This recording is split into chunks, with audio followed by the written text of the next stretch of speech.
स्वागत है आप सभी का जीटीवी इंडिया न्यूज़ पर। देश भर में जम्मू कश्मीर के गुर्जरों के समर्थन में गुर्जर जो आरक्षण को लेकर आंदोलन कर रहे हैं, आज उसी मुद्दे पर बातचीत करने के लिए हमारे साथ मौजूद हैं ऑल इंडिया गुर्जर महासभा के राष्ट्रीय अध्यक्ष चौधरी मझाहिर राणा जी। इनसे जानकारी हासिल करेंगे कि क्या रणनीति इनके संगठन की है और इनकी क्या राय है। सबसे पहले तो स्वागत है राणा जी आपका। बहुत बहुत धन्यवाद आपका भी और आपके चैनल का भी, आपके साथियों का भी। राणा जी, एक मसला चल रहा है जिसमें दिल्ली में भी आपने देखा होगा, बीते दिनों जंतर मंतर पर एक प्रोटेस्ट किया गया है जम्मू कश्मीर के गुर्जरों के समर्थन में, दिल्ली के गुर्जरों ने किया। उनका आरोप है कि एसटी के रिजर्वेशन में छेड़छाड़ का प्रयास सरकार के द्वारा किया जा रहा है। तो ऑल इंडिया गुर्जर महासभा और ऑल इंडिया गुर्जर महासभा के राष्ट्रीय अध्यक्ष चौधरी मझाहिर राणा जी इस विषय पर क्या सोचते हैं? देखिए साथी, मैं एक बात ये कहना चाहता हूँ कि ये एसटी का रिजर्वेशन 10 नवंबर 1990 के अंदर जो सरकार बनी थी माननीय चंद्रशेखर जी के नेतृत्व में, और फिर 22 दिसंबर 1990 के अंदर जो मीटिंग हुई थी उसमें ऑल इंडिया गुर्जर महासभा के प्रयास से ही समाज आपका हिमाचल प्रदेश और जे.एंड.के के गुर्जर को एसटी का दर्जा मिला था। और ये लड़ाई हम लोगों ने 1984 में जब राजीव गांधी प्रधानमंत्री बने, उनके प्रधानमंत्री काल से हमने ये शुरू की थी ऑल इंडिया गुर्जर महासभा के बैनर पर ही, और ये फलीभूत होने का काम हुआ था जाकर के 1990 के अंदर। और इसकी शुरुआत इस तरीके से हुई कि माने चंद्रशेखर जी जब पदयात्रा पर निकले, कन्याकुमारी से लद्दाख तक की पदयात्रा पर थे, हम उनके साथ थे। तो जब हम हिमाचल प्रदेश और जे.एंड.के के अंदर घुसे और लद्दाख तक जाने का काम हुआ, तो वहाँ पर हमारी कौम के लोगों ने बढ़ चढ़ करके इसके अंदर हिस्सा लिया। और बढ़ चढ़ करके हिस्सा लेने के बाद जितना जो भी कुछ खातिर तवज्जो कर सकते तो उन्होंने जम करके खातिर तवज्जो करने का काम किया। चंद्रशेखर जी ने शपथ ग्रहण करने के तुरंत बाद ही भौंडसी आश्रम में बैठ करके इस मुद्दे पर डिस्कस किया कि हम उन लोगों को क्या दे सकते हैं जो लोग देश की मुख्य धारा से जुड़ ही नहीं रहे हैं, जिनके बच्चे आज भी नंगे घूम रहे हैं, जिनके पास तालीम नहीं है, जिनके लिए स्कूलों के भी दरवाजे बंद हैं, स्कूलों में भी नहीं जा पाते हैं, जिनका खाना बदोश लोग हैं, उनके लिए हम क्या दे सकते हैं। तब हमने ये प्रस्ताव दिया था कि साहब आप उनको सिर्फ एसटी का दर्जा दे सकते हैं, और एसटी का दर्जे से भी आप 20-25 साल के बाद जाकर के तब जाकर के उनको फ़ायदा मिलने का काम होगा। इस एसटी के दर्जे को दिलाने के लिए जो संघर्ष करने का काम किया, ये उस मजलूम की, बेसहारा लोगों की रोजी रोटी से जोड़ने का काम किया था। और उस वक्त पर हमने एक नारा दिया था, शिक्षा, सुरक्षा, सम्मान, रोटी, कपड़ा और मकान का नारा दे करके उनको एसटी का दर्जा दिलवाने का काम किया था। उस वक्त भी जे.एंड.के के जितने भी राजनीतिक लोग थे, किसी ने भी इसमें कुछ साथ देने का काम नहीं किया था। वो लोग तब भी वोट के चक्कर में बहके हुए थे और तब भी वो इस पर कोई बोल नहीं रहे थे। और आज ये सरकार, जो मौजूदा सरकार है, उन गरीबों के हाथ से वो निवाला छीनना चाहती है। और निवाला छीनने की जो शुरुआत वो करना चाहती है, वो ये चाहती है, हमें पहाड़ी लोगों से कोई दुराव नहीं है, पहाड़ी लोगों से कोई हमें ऐतराज़ नहीं है। आप पहाड़ी लोगों का अलग से 10% रिजर्वेशन दे दो, हमें कोई परेशानी नहीं है। उनको अलग से रोज़गार दे दो, हमें कोई परेशानी नहीं है। लेकिन कम से कम जो एसटी का हमें सुविधा मिली हुई है, वो भी पूर्ण रूप से नहीं मिली आज तक भी, उस एसटी के साथ छेड़छाड़ ना की जाए। पूर्ण रूप से मतलब आपको राजनीतिक हिस्सेदारी एसटी आरक्षण से नहीं मिल रही? पूर्ण रूप से सिर्फ राजनीतिक हिस्सेदारी की बात नहीं मैं कर रहा हूँ, पूर्ण रूप से मैं उसकी भी बात कर रहा हूँ कि जो हमारे हॉस्टल बनने चाहिए थे, जो हमारे बच्चों को छात्रवृत्ति मिलनी चाहिए थी, जो हमारे बच्चों को स्कॉलरशिप मिलनी चाहिए थी, जो हमारे बच्चों को स्कूलों के अंदर सुविधाएं मिलनी चाहिए थी, हमारे बच्चों को लाइब्रेरी की सुविधाएं मिलनी चाहिए थी, वो सुविधाएं भी मूल रूप से आज तक हमें नहीं मिली है।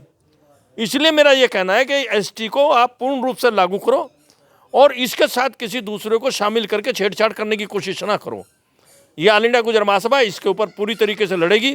अगर किसी ने इसके साथ छेड़छाड़ करने की कोशिश की, हम उनको आगाह करना चाहते हैं, इस सरकार को भी आगाह करना चाहते हैं और उन लोगों को भी आगाह करना चाहते हैं जो इसके साथ छेड़छाड़ करना चाहते हैं, छेड़छाड़ कराना चाहते हैं, कि वो इससे बाज आ जाए। वरना जब गुर्जर सड़क पर अगर उतर आएगा तो गुर्जर को आप जम्मू कश्मीर के गुर्जर को ही मत समझना, इसमें हर समुदाय के, सर्व समाज के लोग इसके अंदर लगेंगे। सर्व समाज के लोग के सामने रोजी और रोटी का सवाल जो आज खड़ा हुआ है, तो वह गुर्जर की रोटी को छीनने नहीं देंगे। इस सरकार के इस मंसूबे को कामयाब नहीं होने देंगे। ये आंदोलन उत्तर प्रदेश में भी होगा, ये आंदोलन उत्तराखंड में भी होगा, ये आंदोलन हिमाचल प्रदेश में भी होगा, ये आंदोलन पंजाब के अंदर भी होगा, ये आंदोलन दिल्ली के अंदर भी होगा, ये आंदोलन झारखंड के अंदर भी होगा, ये आंदोलन आपका बिहार के अंदर भी होगा, यही आंदोलन गुजरात में भी आखिरी कील ठोकने का काम करेगा अगर इस सरकार ने इसके साथ कोई छेड़छाड़ करने की कोशिश की। यानी अगर जम्मू कश्मीर का गुजरों का जो रिजर्वेशन है, जम्मू कश्मीर और हिमाचल प्रदेश का एसटी का रिजर्वेशन है, उसमें अगर अन्य जातियों को शामिल करने की कोशिश सरकार के द्वारा की गई तो देश भर का गुर्जर आंदोलन करेगा उनके समर्थन में। बिल्कुल 100% तैयार बैठे हैं। ऑल इंडिया गुर्जर महासभा की क्या रणनीति उसके लिए? ऑल इंडिया गुर्जर महासभा इसका नेतृत्व करेगी, ऑल इंडिया गुर्जर महासभा इसको लड़ेगी, क्योंकि ऑल इंडिया गुर्जर महासभा का लगाया हुआ पौधा है और हमने अपने लगाए हुए पौधे को सूखने नहीं देंगे। अपनी आखिरी बूंद तक भी, आखिरी सांस तक भी हम इसके लिए लड़ने का काम करेंगे। हम अपने इस पेड़ को, जो आज पेड़ बनने के कगार पर है, फल दे रहा है, हम इसको सूखने नहीं देंगे। मैं फिर एक बात को दोहराना चाहता हूं कि हम दूसरे समुदाय के खिलाफ नहीं हैं। सरकार अगर उनको कुछ देना चाहती है, उनका अलग से 10% अलग से दे दें। जिस तरीके से माननीय चंद्रशेखर जी ने गुजर को एसटी में रख करके उनको उनकी सुविधा देने का काम किया, उनके बच्चों के मुंह तक निवाला पहुंचाने का काम किया, उनके लिए शिक्षा मंदिर के दरवाजे खोलने का काम किया। अगर तुम में दम है तो तुम भी उन पहाड़ी लोगों के लिए जो है ना अलग से कोई रिजर्वेशन दे दो। उनको आप 10% दे दो, 20% दे दो, 15% दे दो, हमें कोई एतराज़ नहीं उस बात को लेकर के। हम उनके खिलाफ नहीं हैं, लेकिन हम आपकी पॉलिसी के खिलाफ हैं। क्योंकि तो आपको पता है कि गुजर का जो रिजर्वेशन है, इस रिजर्वेशन से तुम्हारे पेट में दर्द हो गया है कि ये 25 साल, 30 साल, 35 साल के बाद, 40 साल के बाद आज गुजरों में से जिनको तुम बद्दू रखना चाहते हो, जिनको सिर्फ तुम भैंस की पूंछी खिंचवाना चाहते हो, जिनको तुम गोबर तक ही रखना चाहते हो, उन गुजरों के अंदर से IAS भी निकल रहे, IPS भी निकल रहे, PCS भी निकल रहे, PCSJ भी निकल रहे, डॉक्टर भी बन रहे हैं। तो आपको ये बर्दाश्त नहीं हो रहा कि वो गुजर और गुजर बकरवाल कैसे सब IAS बन गया, कैसे IPS बन गया, कैसे PCS बन गया, कैसे वो मैं देश की मुख्य धारा में जुड़ने की कोशिश कर रहा है। हम तुम्हारी साजिश को समझ रहे हैं। इसलिए हमारा कहना यह है कि आप गुजरों को छेड़ने की कोशिश न करो। ST के साथ कोई भी इस किस्म की छेड़छाड़ करोगे तो इससे तुम्हारा नुकसान होगा, फ़ायदा होने वाला नहीं है। आपने जम्मू कश्मीर के गुर्जरों की बात की, हिमाचल प्रदेश के गुर्जरों की बात की, उत्तराखंड के गुर्जरों की बात की, लेकिन हम लोकल में भी थोड़ा सा कर लेते हैं। आपने अभी बीते दिनों एक सम्मेलन आपके क्षेत्र में हुआ था गंगो में, उसमें कई रणनीति समाज की बनी थी, समाज को मुख्य धारा से जोड़ने के लिए। तो उसको ज़मीनी स्तर पर उतारने के लिए क्या प्रयास आप लोगों के द्वारा किया जा रहा है? देखो, वो जिन लोगों ने वो प्रयास किया, हम उन लोगों के साथ, अच्छा प्रयास था, हम उस प्रयास के समर्थक हैं। जो भी भाई जिस काम को कर रहा है हम उनके साथ खड़े होंगे। हमसे जो बन पाएगा ऑल इंडिया गुजर महासभा उसके अंदर पूरा उनका ताउन करेगी, पूरा उनका समर्थन करेगी, उनका साथ देने का काम करेगी। अगर ऑल इंडिया गुजर महासभा के बैनर पर कोई मामला होता, क्योंकि ऑल इंडिया गुजर महासभा ही आपका एक ऐसा संगठन है जो रजिस्टर्ड संगठन है। अगर आप रोज नई दुकान खोलोगे तो उसमें नया नया सामान भी रखना पड़ेगा। अगर आप चाह रहे हैं कि सभी ऑल इंडिया गुजर महासभा के बैनर के नीचे आके काम करें? बिल्कुल, मैं ये चाहता हूं कि आप ऑल इंडिया गुजर महासभा को आगे चढ़ाओ, क्योंकि ऑल इंडिया गुजर महासभा ही मुकाबला कर रही है। लेकिन हो सकता है कि अन्य जातियों में भी अलग अलग संगठन है, हो सकता है कि कंपटीशन में आप लोग एक दूसरे से अच्छा करने का प्रयास करें। मुझे तो कहा, स्वागत करता हूं मैं उनका। जिन लोगों ने ये प्रयास किया वो सराहनीय प्रयास है, उनके साथ हैं हम, और उनके साथ उनको जो हमें काम सौंपेंगे हम उस काम को बाखूबी निभाने का काम करेंगे, पीछे नहीं हटेंगे। एक अच्छी शुरुआत है, हमारे लोगों के अंदर एक अच्छी बात शुरू हुई है, देर आए दुरुस्त आए। भाई ऑल इंडिया गुजर महासभा का भी तो यही एजेंडा है कि हम अपनी सोती हुई कौम को जगाने का काम करें, बुराई से रोकने का काम करें, देश प्रथा पर अंकुश लगाने का काम करें। लेकिन अध्यक्ष जी, कहीं ना कहीं ये आरोप लगते रहते हैं ऑल इंडिया गुजर महासभा पर कि जमीनी स्तर पर, खासकर सहारनपुर, शामली, मुजफ्फरनगर में जमीनी स्तर पर ऑल इंडिया गुजर महासभा अभी तक कोई काम नहीं कर पाई। देखो जी, ऑल इंडिया गुजर आपने भी सुना होगा लोग नहीं, मैंने कुछ नहीं सुना। जो आरोप लगाने वाले वो लोग हैं वो लोग हैं जो काम ही नहीं करना चाहते। अब मैं आपको 2 मिनट में ऑल इंडिया गुजर महासभा ने क्या जमीनी काम किया है वो आपको बता देना चाहता हूँ जी। सहारनपुर और शामली, सहारनपुर शामली नहीं, पूरे उत्तर प्रदेश में भी जी। मैं वो भी आपसे बताना चाहता हूँ। गुजर का रिजर्वेशन बैकवर्ड का 1962 में हुआ था जी। मुसलमान गुजर को बैकवर्ड का सर्टिफिकेट नहीं मिलता था।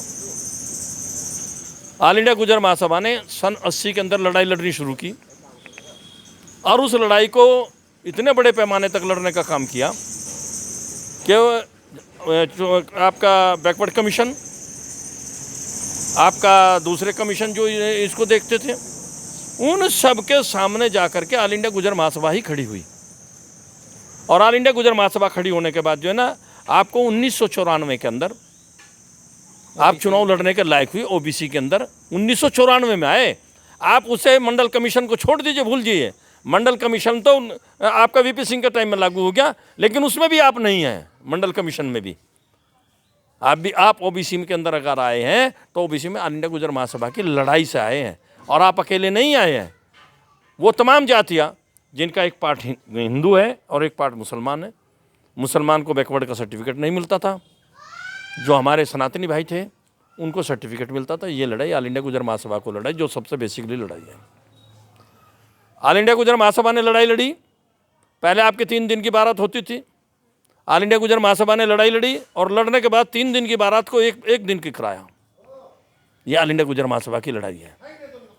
ऑल इंडिया गुर्जर महासभा ने लड़ाई लड़ी कि फिजूल खर्ची जो आप करते थे, कुछ ऐसी चीज़ें जैसा आपका बरी थी, बरी के ऊपर ऑल इंडिया गुर्जर महासभा ने मजबूती के साथ खड़े होकर के लड़ने का काम किया और बिरादरी में से बरी को समाप्त कराने का काम किया। कुछ लोग आज भी प्रयास करते हैं, कुछ लोग आज भी ऑल इंडिया गुर्जर महासभा के फैसले को ख़त्म करने के लिए आज भी बदतमीजी भी करते हैं, दंगाई भी करते हैं और साहब बीन बाजा और ढोल धमाका भी लेकर के जाते हैं। लेकिन ऑल इंडिया गुर्जर महासभा ने तय किया कि जो व्यक्ति शरीयत के हिसाब से शादी नहीं करेगा, हम उसका खाना भी नहीं खाएंगे। जो व्यक्ति बैंड बाजा बजाने का काम करेगा, हम नहीं जाएंगे उसके सामने। अरे हम किसी को रोक नहीं पा रहे तो हम अपने को तो रोक सकते हैं। तो ऑल इंडिया गुर्जर महासभा के ये सती कार्य हैं। ऑल इंडिया गुर्जर महासभा जो आज लोग कह रहे हैं, उस वक्त पर ऑल इंडिया मुस्लिम गुर्जर महासभा थी। जब हिरोज स्कूल को शुरू किया 1964 के अंदर, तब ऑल इंडिया मुस्लिम गुर्जर महासभा थी। और ऑल इंडिया मुस्लिम गुर्जर महासभा ने ही आपका सबसे पहले कॉलेज देने का काम किया। और आपने उस सभा के खिलाफ जाकर के उस कॉलेज को छीनने का काम किया। जो लोग ऐतराज़ कर रहे हैं वो उस कॉलेज को छीनने वाले लोग हैं, जो विकास नहीं चाहते। समाज का जो ऑल इंडिया गुर्जर महासभा, मुस्लिम गुर्जर महासभा आप बता रहे हैं, उसके द्वारा हीरोज मेमोरियल का निर्माण कराया गया। लेकिन कुछ लोगों ने, जो आप कह रहे हैं इशारों में, उन लोगों के द्वारा इसको छीन लिया गया। तो उसकी वापसी के लिए क्या प्रयास आप लोगों के द्वारा किया जा रहा है? उसकी वापसी के लिए हमें बिरादरी के अंदर कोई क्लेश नहीं चाहते, लड़ाई नहीं चाहते। क्योंकि आज भी मैनेजर है तो वो मुस्लिम गुर्जर ही है। अगर वो इसको वापस लाना चाहते तो हम उसके साथ खड़े हुए हैं। वो इसको इंटर कॉलेज करना चाहते हैं तो जो हमारे जिम्मे लगाएगा हम वो करने के लिए तैयार हैं। वो इसको डिग्री कॉलेज करने के लिए तैयार है तो हम उनकी मदद करने के लिए तैयार, उनके साथ चलने के लिए तैयार हैं, उनकी सहायता करने के लिए तैयार हैं। लेकिन हम जो लोग हमारे में आपस में लड़ाई कराना चाहते हैं, हम उनके मंसूबे को पूरा नहीं होने देंगे।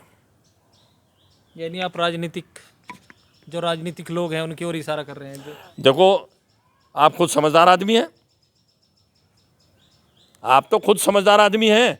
जिन लोगों ने स्कूल की दुर्दशा की, जिन लोगों ने स्कूल को बिगाड़ने का काम किया, जिन लोगों ने इन 40 सालों के अंदर भी, 32 सालों के अंदर भी स्कूल को स्कूल नहीं रहने दिया, वो आप उनको बाखूबी वाकिफ़ हैं उन लोगों से।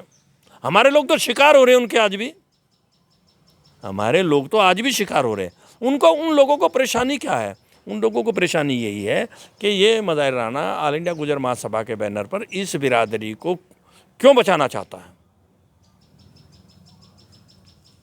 वो इसको स्कूलों तक क्यों भेजना चाहता है, इनके बच्चों को क्यों वो बैनर हाथ में लेकर के गांव गांव घूम रहा है, नशा विरोधी आंदोलन चला करके। उन लोगों को ये ऐतराज़ है। वो नहीं चाहते कि समाज की, वो नहीं चाहते कि समाज के अंदर मुसलमान गुर्जर मुख्य रूप उस पर धारा पर आने का काम हो। इसलिए जो भी प्रयास करेगा, चाहे छोटा प्रयास करे या बड़ा प्रयास करे, मैं उनके साथ खड़ा हुआ, उनको सहयोग करने का काम करूँगा, उनके साथ पूरी तरीके से तन्मयता के साथ जो भी मेरे जिम्मे काम लगेगा मैं उस काम को करने के लिए तैयार हूँ। लेकिन मेरी कौम किसी तरीके से बचनी चाहिए। मेरा मकसद, ऑल इंडिया गुर्जर महासभा का मकसद पूर्णतः ये है। समाज के शिक्षा के स्तर को लेकर आपकी क्या राय है? समाज की शिक्षा का क्या स्तर है और इसके सुधार के लिए आप लोगों के द्वारा क्या प्रयास किए जाएंगे? देखो, जहाँ तक शिक्षा के स्तर का सवाल है, आज चारों तरफ कॉलेज खुले हुए हैं। सिर्फ केवल और केवल हमें कौम के अंदर ये प्रचार करने की ज़रूरत है कि हम अपने बच्चों को गांव में से निकाल कर सड़क से हटा करके स्कूल के दरवाजे में भेज दें। और जब हम इसमें कामयाब हो जाएंगे कि हम स्कूल के दरवाजे में भेज देंगे, तो तब हमारी कौम का नौजवान, हमारे बच्चे नशाखोरी से भी बच जाएंगे और पुलिस के कहर से बच जाएंगे। और जो राजनीतिक लोग आज भी पुलिस की साजिश के साथ, पुलिस के साथ मिल करके हमारे लोगों को टारगेट बना करके जेलों में भिजवाने का काम कर रहे हैं, उनको मुंह तोड़ जवाब भी मिल जाएगा। यानी समाज में शिक्षा का स्तर सुधरेगा तो बुराइयां खत्म हो जाएंगी। अगर समाज में शिक्षा का स्तर सुधरेगा, बुराइयां खत्म होंगी। बुराई के साथ साथ हमारा मुंडेरा भी ऊंचा उठेगा, हमारे मकान भी ऊपर उठेंगे, हमारा रहन सहन भी अच्छा होगा, हमारा खान पान भी अच्छा होगा, हमारा कारोबार भी बढ़ने का काम होगा। शिक्षा ही एकमात्र दरवाज़ा है, शिक्षा ही एकमात्र साधन है कि अगर हम शिक्षित होंगे तो हम शिक्षित होने के साथ साथ हम सब काम कर सकते हैं, हमारा बढ़ोतरी हो सकती है। इसलिए शिक्षा के दरवाजे पर जाना ही पड़ेगा, वरना हालात ख़राब होंगे और भी ज़्यादा। यानी शिक्षा ही एक विकल्प है। शिक्षा ही केवल एक विकल्प है। संघर्ष करो, शिक्षित बनो, संघर्ष करो और संगठित रहो। लेकिन पिछले सालों के जो कुछ नतीजे हैं, जिसमें बड़ी संख्या में युवा UPP, Uttar Pradesh police, army और उसमें गए हैं, तो उसको लेकर आप लोगों का क्या है? देखो, जहाँ तक उसका सवाल है, अगर स्कूल ना होते और हम प्रचार ना करते तो युवकों के अंदर वो भावनाएं कैसे पैदा होती? हमारे नौजवानों ने, हमारे बुजुर्गों ने, हमारे साथियों ने गांव-गांव जा कर के प्रचार किया, लोगों को स्कूलों की तरफ भेजने का काम कर रहे हैं। तो जब हम स्कूलों की तरफ गए तो तभी तो हमारे बच्चे स्कूल में जाने के बाद किसी भर्ती में गए हैं। अगर आप प्रचार ना करते तो भर्ती में कैसे चले जाते? फिर तो इसी खेत के अंदर रहते, यहीं भैंसों के पीछे फिरते। ये प्रचार ही एक बहुत बड़ा तंत्र है और ऑल इंडिया गुर्जर महासभा इसको मुस्तकिल कर रही है और करती रहेगी। इसलिए मैं अपनी कौम के लोगों से भी एक बात कहना चाहता हूँ कि आप सब काम छोड़ दो, ब्याह और शादियों को कुछ खर्च कम कर लो, लेकिन पढ़ाई के लिए खर्च बढ़ा दो। शिक्षा का बजट बढ़ा दो, ब्याह शादियों का बजट कम कर लो। अगर हम इस काम को कर लेंगे तो हमारी पौध बहुत ऊंचे स्तर पर चली जाएगी। हमारे अंदर एक से एक खूबी का मालिक है। हमारे नौजवान ऐसा नहीं है कि बेकार हैं।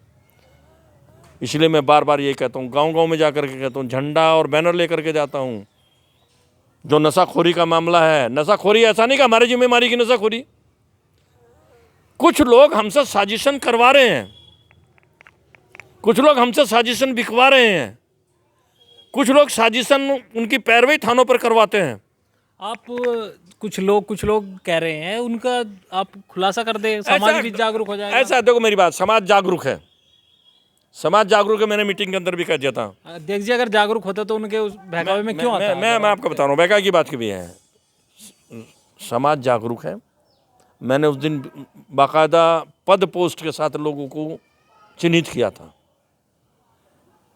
कि अगर गांव का जिम्मेदार आदमी, प्रधान या हारा हुआ प्रधान वोट की राजनीति न करके कौम को बचाने की राजनीति करेगा तो कौम बचेगी।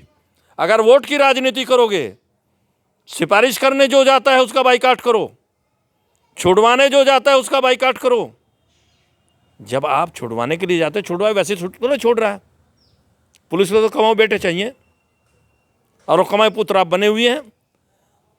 एक जिम्मेदार गांव का आदमी उठेगा, अपने जिम्मेदार शहर के जिम्मेदार आदमी के पास आएगा, सिफारिश करवाएगा, पैसे देगा और उन लड़कों को छुड़वाएगा। यानी जो महीने 2 महीने में कमाया है ना, वो एक दिन में खर्च हो जाता। तो कौन करवा रहा है इसे? उसमें तो हमारे ही तो बीच के वो लोग हैं। तो मेरा बिल्कुल डायरेक्ट निशाना उन लोगों के ऊपर है जो स्मैक बेचने वाले का, डोडे बेचने वाले का, अफीम बेचने वाले का, चरस बेचने वाले का अगर जा कर के थानों के अंदर पैरवी करने का काम करता है तो वो समाज का हितैषी नहीं, वो समाज का दुश्मन है। उन दुश्मनों से बचो। वही तो उन लोगों के हाथ की बटेर बनी हुई है जो यहाँ राजनीति करते हैं हमारे ऊपर, भाई जो हमारे ऊपर राजनीति करते हैं वो उन्हीं के हाथों के तो वो बने हुए हैं खिलौने। वो सीधे थोड़े जाते हैं थाने में, वो तो कान पकड़ते हैं तो ऐंठ करके पकड़ते हैं इधर से उधर। वो फ़ोन करते हैं या वो खुद भी जाते हैं और वो जाकर छुड़वाने का काम करते हैं। तो इसलिए मेरा साफ साफ कहना यह है, बिरादरी को भी संदेश है कि ऐसे लोगों को चिन्हित करो, एक बार उनसे कहो, सजग कर दो कि आप इस काम को छोड़ दो। और जब तक गांव-गांव जा कर के इसका प्रचार प्रसार नहीं करेंगे लोग, तब तक ये छूटने वाला नहीं है। ये तो कोचिंग, लाइब्रेरी, ये तो बहुत बाद की बात है, ये तो बहुत बाद की बात है। पहले कोचिंग तक अपने बच्चों को लेकर के तो जाओ। हालांकि मैं फिर आपसे कह रहा हूं कि मैं उसका विरोधी नहीं हूं, मैं फिर आपको बार बार ये बात कह रहा हूं, पहले कोचिंग के लायक अपने बच्चों को बनाने की बात तो करो। लाइब्रेरी में क्या होगा? लाइब्रेरी में क्या होगा? क्या जी, बड़ी संख्या में समाज के युवा हर गांव से सैकड़ों बच्चे इंटरमीडिएट और ग्रेजुएशन कर रहे हैं, तो वो शिक्षा हासिल करेंगे वहाँ बैठ के अपनी? नहीं, वो ऐसे पॉइंट पर होनी चाहिए, सेंटर पॉइंट पर होनी चाहिए, जहाँ से चारों तरफ ये से, तो हर गांव में होना चाहिए। जहाँ से अभी हर गांव के लायक नहीं हम। अभी तो हम अपने सेंटर प्लेस पे ही अगर एक लाइब्रेरी बनाते हैं तो कम से कम जो आसपास के 10 किलोमीटर के एरिया के लोग हैं वो वहाँ आकर के बैठ तो सकते हैं। यानी आप गंगो, कैराना, सरसावा, गंगो है, सरसावा है, बेहट है। और अगर हम गंगो के गांव फतेहपुर में बनाएंगे लाइब्रेरी, तो फतेहपुर में कौन पढ़ने जाएगा? अगर हम लाइब्रेरी जोगीपुर में बनाएंगे तो जोगीपुर में कौन जाएगा पढ़ने के लिए भाई? शहर से हट करके 5 किलोमीटर 10 किलोमीटर के फासले पर। इसलिए मेरा आपसे बहुत स्पष्ट कहना है कि ये सारे सेंटर जो है अभी शहर के अंदर होने चाहिए। गांव की तो बहुत बड़ी चीज़ है।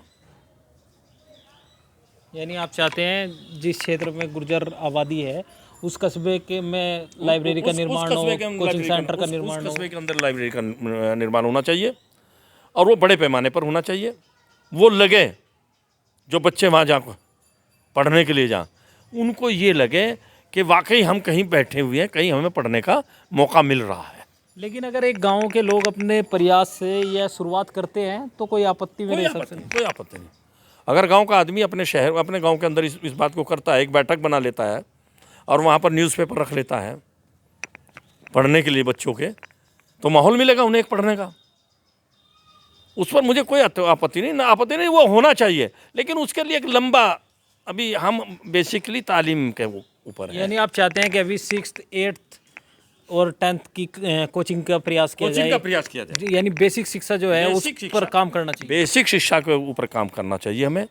और जब आप इंटर से ऊपर चले जाएंगे तो ऑटोमेटिकली आप मैच्योर हो जाएंगे। उससे ऊपर तो आप अपने आप शिक्षा हासिल कर लेंगे। हमें सबसे बड़ा जो शिक्षित करने का सवाल है वो इंटर तक है कि हम अपने बच्चों को अच्छी शिक्षा दे करके और एक अच्छे माहौल में बैठने का उनको मौका दे दें, जिससे वो बुरी सोसाइटी से बच सकें। और मैं फिर एक बात कह करके अपनी बात भी वो शॉर्ट करना चाहता हूँ कि मेरी बात को अदरवाइज़ कोई ना ले लें। लाइब्रेरी बनाने वाले अदरवाइज़ लें और ना कोचिंग सेंटर खोलने वाले अदरवाइज़ लें। मैं कोचिंग सेंटर खोलने वालों के भी साथ हूँ, मैं लाइब्रेरी बनाने वालों के भी साथ हूँ। यानी जो प्रयास कर रहा है मझाई राणा जी उसके समर्थक हैं। उसके समर्थक हैं। जो भी प्रयास कर रहा है मैं उसको मुबारकबाद देता हूँ। मेरी जहाँ तक हेल्प की ज़रूरत है मैं उसके लिए तैयार हूँ। 24 घंटे मैं नहीं, मेरा संगठन उसके लिए तैयार है, मेरे सारे साथी उसके लिए तैयार हैं। उसमें कोई कमी नहीं होगी कहीं से कहीं तक भी।